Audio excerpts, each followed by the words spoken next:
Jack crouched behind a tree, his heart pounding. Suddenly, an arrow pierced his shoulder. Gritting his teeth, he snapped the shaft and staggered back to his truck. But the engine wouldn't start. With no choice, he fled on foot. From the shadows, a mysterious figure stepped out, watching him silently. Later, Jack found an abandoned car in the woods and marked it. Something about it didn't feel right. Back in his cabin, Jack performed a brutal surgery on himself. He pulled the arrowhead out, stitched the wound with a heated fishhook, and poured whiskey straight into it. This man was no ordinary hermit. Jack had been a forest ranger for 5 years, but his real mission wasn't guarding the woods. It was searching for his missing daughter. That morning, the police had discovered another girl's body by the lake. Detective Alice noted the deep wound on her neck and the bloody trail nearby. Someone had hunted her, and this was just the latest in a string of killings that had haunted the small town. At the station, Alice examined a broken arrowhead with strange markings. It looked eerily familiar, but she couldn't place it. Meanwhile, Jack reviewed surveillance footage and realized the man who attacked him was also chasing the murdered girl.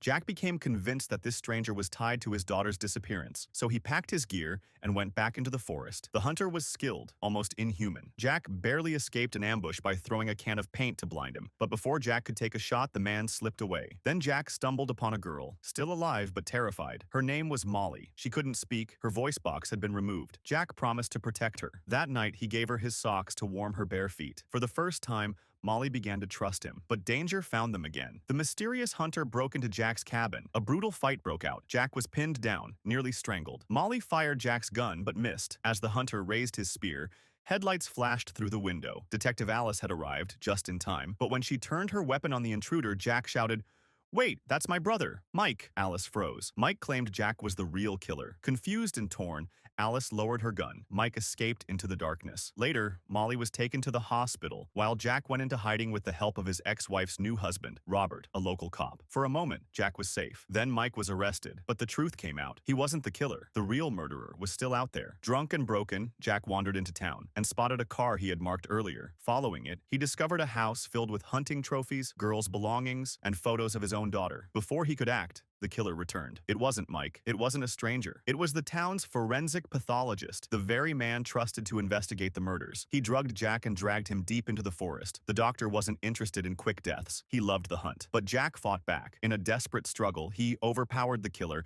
and demanded to know why. With a twisted grin, the doctor confessed. Years ago, a drunk driver killed his daughter, so he hunted down the daughters of drunkards, making their families suffer the same fate. The revelation hit Jack like a knife, because 5 years ago, his own drinking had cost him his daughter. Now he understood. He had been the true target all along. Consumed by rage and guilt, Jack beat the doctor mercilessly. When Alice arrived, he made his choice. He executed the killer on the spot. In the end, Jack buried his daughter, finally laying her to rest. He sat alone by the lake, holding a bottle of liquor, the same bottle that had ruined his life. For Jack, it was a wound that would never heal.